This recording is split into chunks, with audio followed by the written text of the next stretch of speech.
Bonjour, on se retrouve aujourd'hui dans l'évangile de Jean au chapitre 13. Et la semaine dernière, on avait vu à partir du verset 1er jusqu'au verset 8, jusqu'au verset 7, comment Jésus, qui a arrêté d'enseigner les foules, se consacre à l'enseignement de ses disciples. Pendant cette soirée qui va être la dernière qui va passer avec eux. Et dans le début de ce chapitre, on avait vu Jésus qui avait, d'une certaine manière, mimé ce qu'il avait déjà accompli en se dépouillant de sa nature divine, en venant sur la terre comme un simple homme, en s'abaissant comme un serviteur. Et Jésus s'est levé de table. Jésus s'est dévêtu. Jésus est allé chercher de l'eau et a commencé à laver les pieds des disciples. On avait vu comment, arrivé devant Pierre, Jésus avait été arrêté par cette manifestation de stupeur de Pierre. Il lui avait dit, mais attends, Seigneur, tu me laves les pieds, toi? Et Jésus lui avait dit, ce que je fais, tu ne le comprends pas maintenant, mais tu le comprendras bientôt. Et nous reprenons la lecture à partir du verset 8. Pierre lui dit, non, jamais tu ne me laveras les pieds. Jésus lui répondit, si je ne te lave, tu n'auras point de part avec moi. Simon-Pierre lui dit, Seigneur, non seulement les pieds, mais encore les mains et la tête. Jésus lui dit, celui qui est baigné n'a besoin que de se laver les pieds pour être entièrement pur. Et vous êtes purs, mais non pas tous. Car il connaissait celui qui allait le livrer. C'est pourquoi il dit, vous n'êtes pas tous purs. Après qu'il leur eut lavé les pieds et qu'il eut pris ses vêtements, il se remit à table et leur dit, comprenez-vous ce que je vous ai fait? Vous m'appelez maître et seigneur, et vous dites bien car je le suis. Si donc je vous ai lavé les pieds, moi, le Seigneur et le Maître, vous devez aussi vous laver les pieds les uns aux autres. Car je vous ai donné un exemple, afin que vous fassiez comme je vous ai fait. En vérité, je vous le dis, le serviteur n'est pas plus grand que son Seigneur, ni l'apôtre plus grand que celui qui l'a envoyé. Si vous savez ces choses, vous êtes heureux, pourvu que vous les pratiquiez.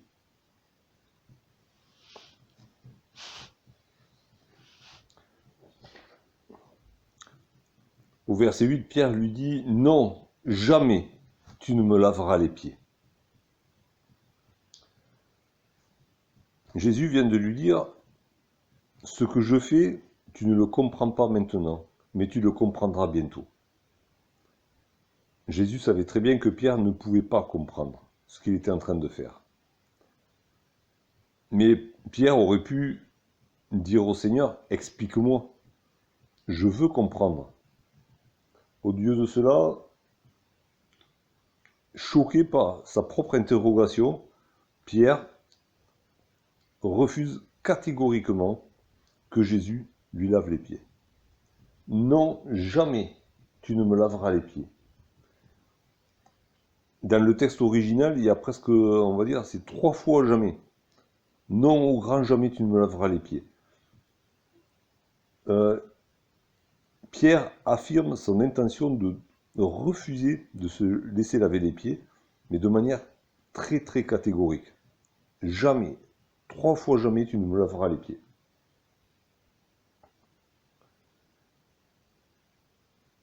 Et déjà, rien que le fait de dire jamais,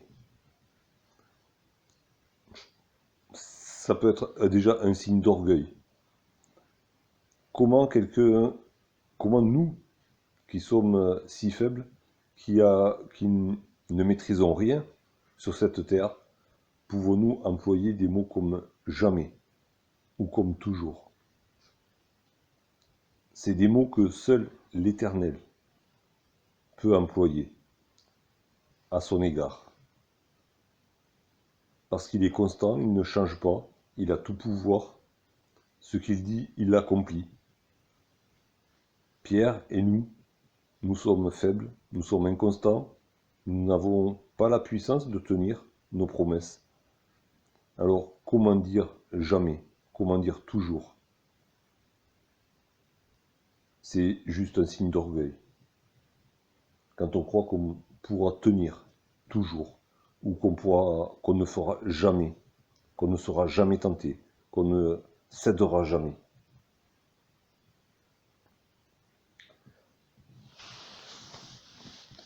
On le connaît, Pierre, il est coutumier du fait, ou du moins, lui, il l'exprime. Peut-être que les autres le pensaient, mais lui, il l'exprime. Dans l'évangile de Matthieu, qui nous raconte cette même soirée, à un autre moment, on voit Pierre au chapitre 26, Matthieu 26, et au verset 33, qui emploie encore ce mot jamais. Et Pierre, prenant la parole, lui dit, dit à Jésus, même si tu étais pour tous une occasion de chute, tu ne le seras jamais pour moi. Les autres, oui, mais moi, jamais. Les autres peuvent tomber dans la tentation, les autres peuvent trahir, les autres peuvent te laisser tomber. Moi, jamais. Quel orgueil dans cette expression, dans cette manière de dire, moi je tiendrai toujours, quelles que soient les circonstances. Et Paul nous avertit, en même temps qu'il a averti l'église des Corinthiens, dans la première épître de Paul aux Corinthiens au chapitre 10.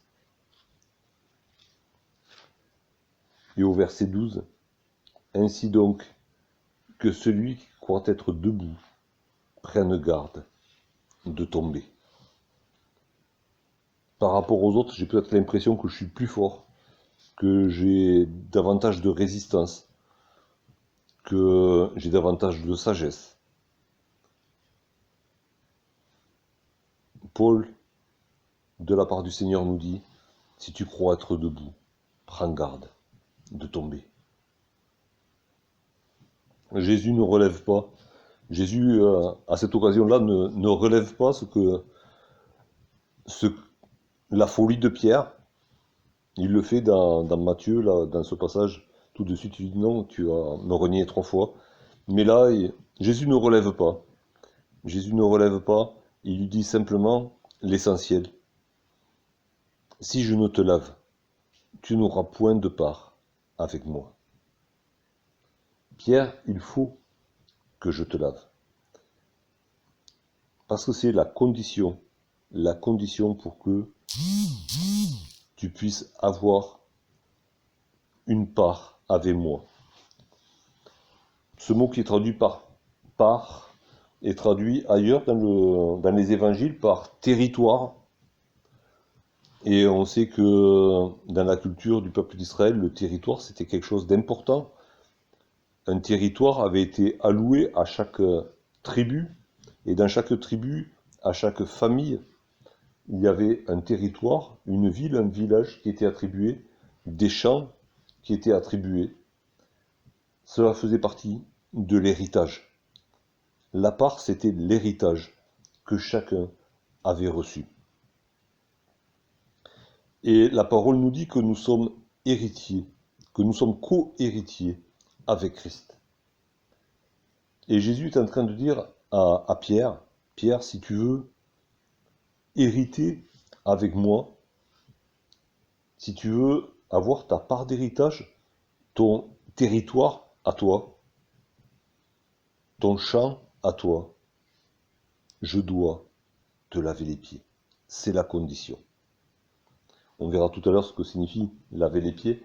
Mais voilà, Jésus lui dit, si tu veux avoir part avec moi, si tu veux être co-héritier avec moi, si tu veux, ailleurs, le mot peut être traduit par destinée. Si tu veux que nos destins soient liés, que nous vivions ensemble, que nous partagions la même vie, que nous vivions au même endroit, dans la maison du Père, je dois te laver les pieds. C'est la condition. Et Pierre, en bon hébreu, est sensible à cet argument de la part de l'héritage, et il réagit à sa manière, de manière excessive, encore une fois. Seigneur, non seulement les pieds, mais encore les mains et la tête. Pierre exprime là son désir, maladroit certes, mais son désir de partager la vie de Jésus, de rester sur le même territoire que Jésus, de partager l'héritage de Jésus. Alors c'est maladroit, mais c'est beau. Est-ce que c'est ce qui nous tient le plus à cœur? Est-ce que, comme il est écrit, est-ce que nous sommes attachés aux choses d'en haut, où se trouve Christ, notre Sauveur, ou est-ce que nous sommes attachés aux choses de la terre? Pierre était loin d'avoir tout compris, mais il voulait s'attacher à Jésus. Il voulait s'attacher aux choses qui sont liées à Jésus, aux choses d'en haut.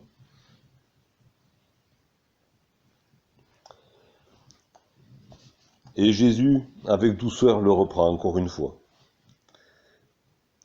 Il lui dit, celui qui est baigné n'a besoin que de se laver les pieds pour être entièrement pur. Et certainement, Jésus fait la référence à la purification des sacrificateurs de l'Ancienne Alliance, où avant de revêtir pour la première fois leurs habits sacerdotaux, ils devaient se baigner, ils devaient se laver de la tête aux pieds, entièrement. Et ensuite, à chaque fois qu'ils reprenaient leur service, ils devaient se laver les mains et les pieds. Mais ici, il est surtout question des pieds. Ils avaient été purifiés une fois pour toutes pour entrer dans le sacerdoce, par ce bain qu'ils prenaient.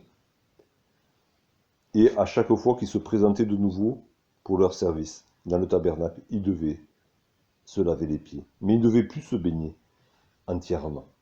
Ils avaient été purifiés une fois, mais ils devaient se laver les pieds.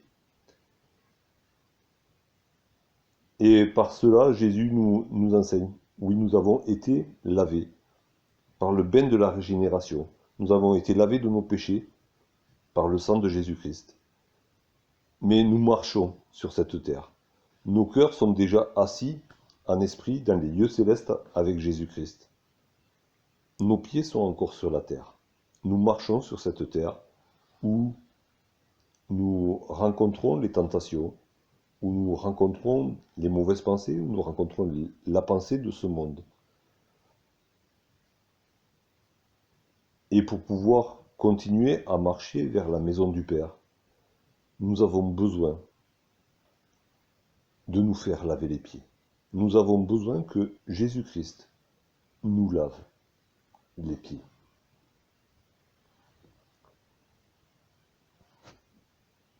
Et Jésus poursuit en disant, vous êtes purs. Donc vous avez déjà été baignés, vous êtes purs, mais vos pieds ne sont pas propres. Vos pieds ont été salis à nouveau. Donc vous êtes purs. 2 chapitres plus loin, dans Jean 15, au verset 3, Jésus dit à ses disciples, déjà, vous êtes purs, à cause de la parole que je vous ai annoncée. Vous êtes purs à cause de la parole que je vous ai annoncée. Ça ne veut pas dire que juste le fait d'avoir entendu parler Jésus les a rendus purs. Les foules ont entendu parler de Jésus et elles n'ont pas été forcément purifiées dans leur ensemble. Jésus poursuit à la fin de ce même verset et il dit, vous êtes purs, mais non pas tous. Parmi vous, il y en a un qui n'est pas pur. Il a entendu les mêmes paroles. Mais vous, vous avez reçu mes paroles. Vous avez cru mes paroles. Vous avez cru qui je suis. Alors, puisque vous avez reçu ma parole vous a purifié.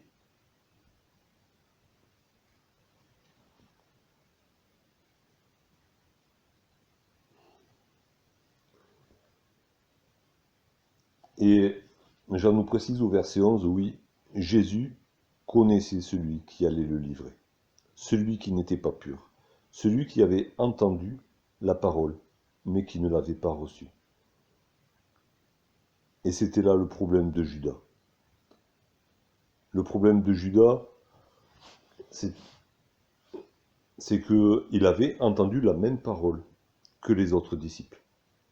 Mais soit parce que cette parole a été étouffée, comme dans la parabole du semeur, par les soucis de la vie, soit qu'elle n'avait pas de racines, et que, voyant venir la persécution, il a abandonné ce début de foi qu'il avait. En tout cas, il n'a pas reçu au fond de son cœur cette parole. Cette parole n'a pas porté de fruits en lui. Soit qu'elle ait été étouffée par les soucis du monde, soit qu'elle ait été calcinée par la persécution qui s'abattait déjà sur Jésus. Judas n'a pas reçu la parole, et du coup il n'a pas été purifié par cette parole. Au verset 12, après qu'il leur eut lavé les pieds et qu'il eut pris ses vêtements, il se remit à table. Après avoir lavé les pieds de Pierre, Jésus a continué. Il a fini de laver les pieds de tous les disciples. Après avoir lavé les pieds, il quitte son statut de serviteur. Il le montre visiblement. Il remet ses vêtements et il reprend sa place à table.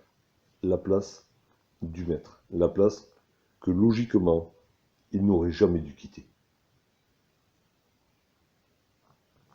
Et il leur pose la question, comprenez-vous ce que je vous ai fait? Alors, peut-être une simple question rhétorique, puisqu'ils viennent de dire à Pierre, tu ne comprends pas ce que je fais. Tu le comprendras bientôt. Mais Jésus pose quand même la question, est-ce que vous avez compris? Et quand Dieu agit dans nos vies, c'est la question que nous devons nous poser aussi. Est-ce que nous avons compris ce qui se passe? Pourquoi est-ce que Dieu a agi de telle manière? Nous n'aurons peut-être pas la réponse tout de suite, mais au moins posons-nous la question. Pourquoi? Pour quelle raison est-ce qu'il y a ces choses-là qui se passent? Et Jésus, Dieu par le Saint-Esprit, nous donnera des éléments de réponse pour que nous puissions commencer à saisir. Et c'est ce que va faire Jésus. Certes, ses disciples ne vont pas tout comprendre, mais plus tard, quand le Saint-Esprit sera venu les habiter, le Saint-Esprit va leur rappeler les paroles du Maître et va les leur faire comprendre. Verset 13, vous m'appelez Maître et Seigneur, et vous dites bien, car je le suis. Jésus affirme sa position de maître, donc d'enseignant, celui qui apporte la parole, et Seigneur, celui qui a autorité. Et il dit, vous faites bien de m'appeler ainsi, parce que je suis vraiment ce que vous dites que je suis. Encore une fois, Jésus, comme il l'a fait devant les foules, comme il l'a fait devant les docteurs de la loi, Jésus affirme sa primauté. Je suis vraiment celui qui a été envoyé de Dieu. Je suis le Fils de Dieu. Je suis Dieu. Et il leur dit, au verset 14, si moi, qui suis le Maître et le Seigneur, je me suis abaissé pour vous laver les pieds, vous devez faire la même chose. Vous aussi, vous devez vous abaisser devant vos frères pour leur laver les pieds. Alors, d'une manière générale, qu'est-ce que signifie laver les pieds de ses frères? Il y a déjà se conformer à l'attitude de Jésus. Jésus qui a quitté sa place à table, qui s'est dévêtu et qui donc a perdu son aspect de maître et de seigneur pour revêtir un aspect de serviteur, pour s'abaisser devant chacun des disciples et pour prendre soin d'eux. Alors d'une manière générale, oui, la parole nous le rappelle de différentes manières, que personne n'ait de lui une trop haute opinion, que chacun considère les autres comme étant supérieurs à lui-même.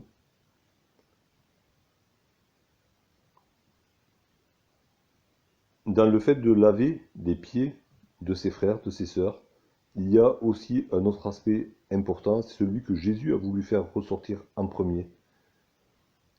C'est l'aspect de la purification dans la marche chrétienne, dans la marche sur cette terre,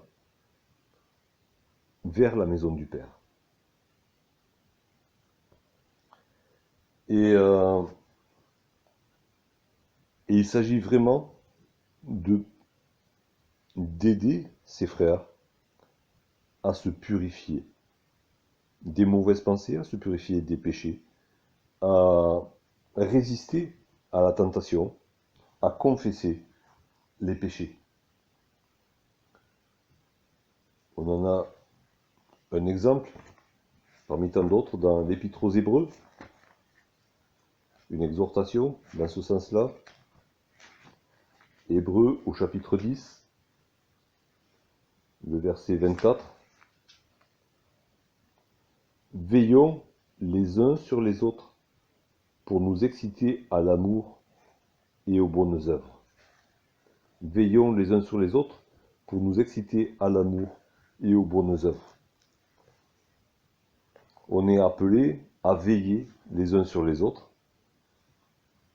Veiller les uns sur les autres, ça sous-entend qu'on vit proches les uns des autres, qu'on se voit régulièrement, voire souvent, voire très souvent, que l'on marche devant nos frères et sœurs dans la vérité, qu'on ne cache pas, qu'on ne dissimule pas nos pensées, que l'on parle à chacun selon la vérité, et qu'ainsi, les uns les autres, nous pouvons examiner la vie de nos frères et sœurs pour pouvoir leur laver les pieds, les aider à se purifier quand ils se sont salis les pieds.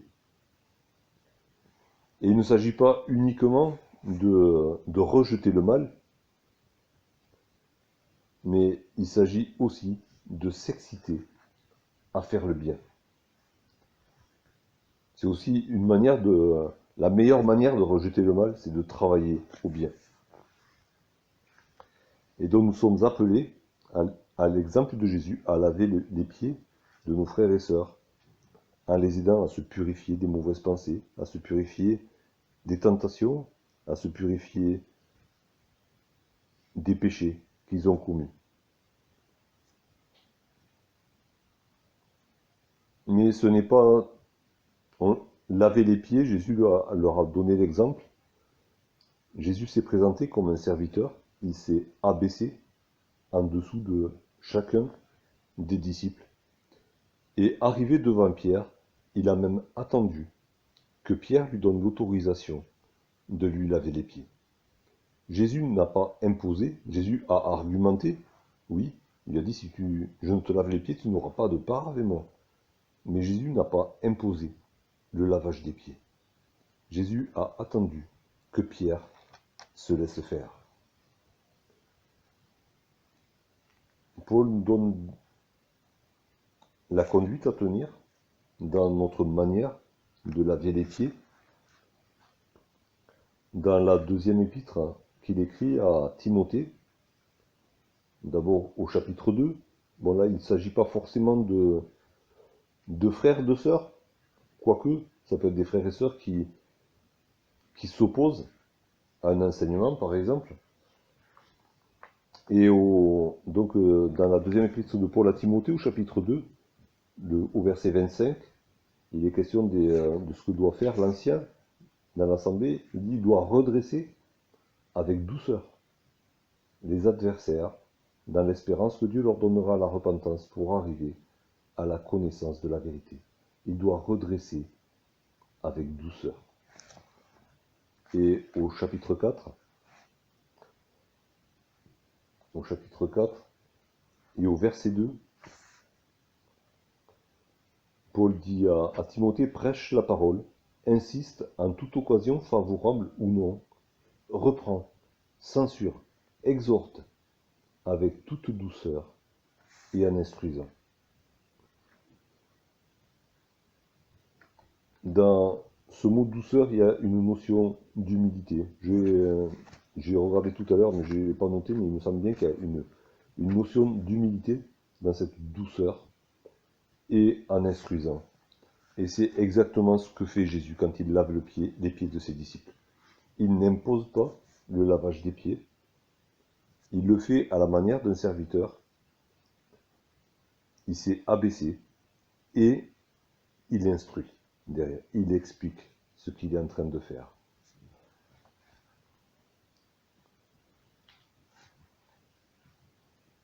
Et nous aussi, nous sommes appelés à veiller les uns sur les autres pour nous débarrasser les uns des autres du mal, pour nous exhorter au bien, mais nous devons le faire avec douceur, tel que Jésus l'a fait.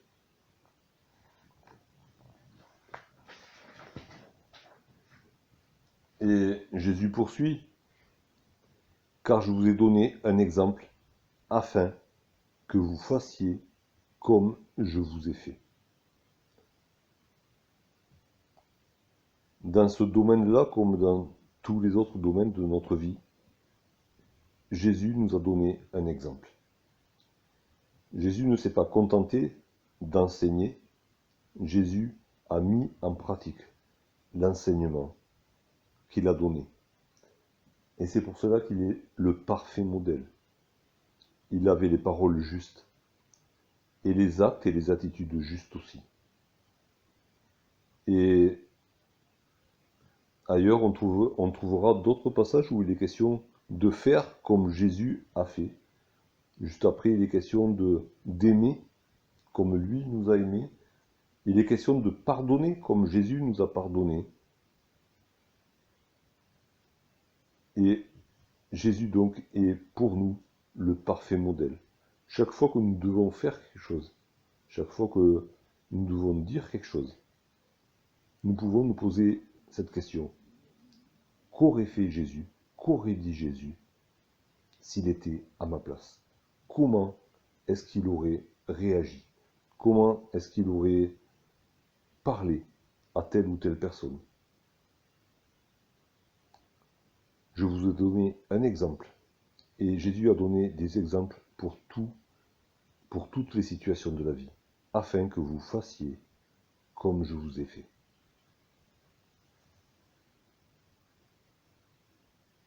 Et Jésus, si on peut dire, en remet encore une couche. En vérité, je vous le dis, le serviteur n'est pas plus grand que son Seigneur, ni l'apôtre, plus grand que celui qui l'a envoyé. Jésus leur dit, moi j'ai autorité sur vous, et pourtant je me suis abaissé plus bas que vous tous. Alors si vous vous dites mes disciples, vous devez faire la même chose. Non seulement vous avez reçu mes paroles, mais vous devez vivre mes paroles. Et c'est ce qu'il développe au verset 17. Si vous savez ces choses, vous êtes heureux, pourvu que vous les pratiquiez. Et Jésus nous explique ici ce qu'est la véritable connaissance. Si vous savez ces choses, vous avez entendu ces choses que je vous enseigne. Jésus dit à ses disciples, si vous les savez, vous êtes heureux. Mais à une condition, c'est que vous les mettiez en pratique. Je propose de lire ce que nous a transmis l'apôtre Jacques dans son épître, Jacques au chapitre 1er, à partir du verset 21. C'est pourquoi, rejetant toute souillure et tout débordement de méchanceté, recevez avec douceur la parole qui a été plantée en vous et qui peut sauver vos âmes. Mettez en pratique la parole et ne vous bornez pas à l'écouter en vous trompant vous-même par de faux raisonnements. Car si quelqu'un écoute la parole et ne la met pas en pratique, il est semblable à un homme qui regarde dans un miroir son visage naturel et qui, après s'être regardé, s'en va et oublie aussitôt comment il était. Mais celui qui aura plongé les regards dans la loi parfaite, la loi de la liberté, et qui aura persévéré, n'étant pas un auditeur oublieux, mais se mettant à l'œuvre, celui-là sera heureux dans son activité. Celui-là sera heureux dans son activité, dit Jacques. Et Jésus leur dit, vous êtes heureux pourvu que vous les pratiquiez.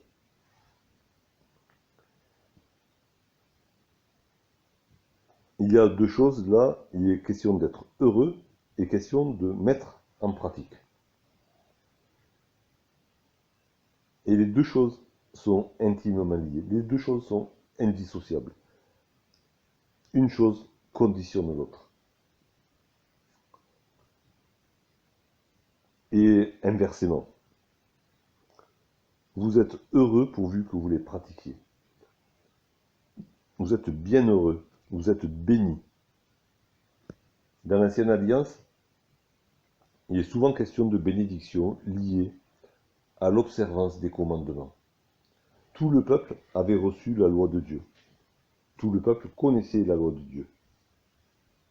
Mais la bénédiction était réservée à celui qui mettait la parole en pratique. Et c'est une constante qu'on retrouve dans la Nouvelle Alliance. Entendre la parole ne suffit pas, il faut la mettre en pratique pour bénéficier de la pleine bénédiction de Dieu.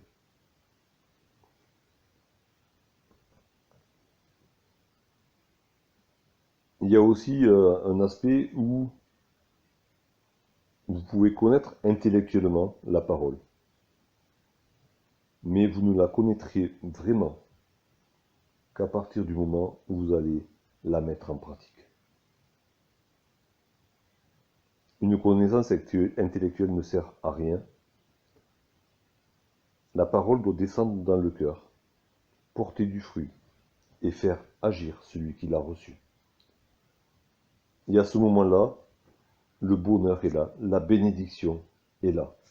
Et Jacques dit même, celui-là sera heureux dans son activité. Il sera heureux de mettre la parole en pratique. Il sera heureux en mettant la parole en pratique. Parce qu'il recevra l'approbation du maître. Le maître pourra lui dire, c'est bien, bon et fidèle serviteur, entre dans la joie de ton maître. La joie de notre maître, la joie qu'il veut nous partager, elle n'est pas fixée à... Elle n'est pas située après la mort, après la résurrection, elle n'est pas réservée à notre arrivée dans le ciel, même si là, cette joie sera parfaite. Cette joie parfaite, cette bénédiction liée à l'obéissance, elle est pour maintenant, tout de suite. Quand on reçoit la parole et qu'on la met en pratique, on est heureux d'obéir, on est heureux de recevoir l'approbation du Maître. Alors Jésus qui s'est isolé de la foule, qui réserve sa dernière soirée à ses disciples, leur donne ici un premier enseignement. Si vous voulez vivre déjà avec moi, bénéficier avec moi de l'héritage qui vous attend dans la maison du Père, je dois vous laver les pieds, chaque jour, à chaque instant. Je vous ai purifié, vous êtes lavés, vous êtes purs, mais votre marche sur cette terre vous expose encore au mal, vous expose aux tentations, vous expose aux mauvaises pensées, vous expose au péché.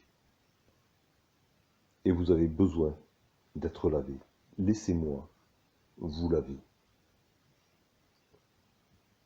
Mais Jésus leur enseigne aussi comment il va s'y prendre pour nous laver. Comment il veut que nous acceptions ce lavage des pieds. Oui, nous pouvons nous confronter nous-mêmes à la parole. Oui, nous devons confesser nos péchés. Mais en même temps, il y a ce travail personnel, ce travail seul à seul avec Dieu.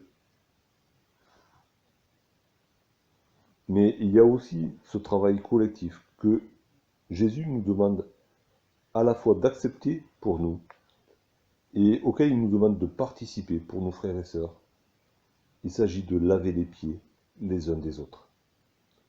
Nous rendre serviteurs, nous abaisser et non pas nous élever au-dessus des autres pour donner des leçons, mais nous abaisser pour laver les pieds, pour aider notre frère, notre sœur à marcher de mieux en mieux sur le chemin que Jésus a ouvert vers la maison du Père. Jésus a donné ce premier enseignement. C'était la priorité. Les disciples étaient en train de débattre entre eux, de savoir qui était le plus grand, qui était le plus fort, qui était le meilleur. Et Jésus leur dit, pour être meilleur, il faut que je vous lave les pieds. Il faut, pour que vos pieds soient propres, que vous acceptiez que vos frères, que vos sœurs vous lavent les pieds. Il faut que vous aussi, vous preniez en charge vos frères et sœurs pour leur laver les pieds. C'est le premier enseignement que Jésus donne à ses disciples, le dernier soir qu'il a passé avec eux avant d'aller à la croix. C'est ce même enseignement que Jésus nous donne aujourd'hui. Mettons-le en pratique.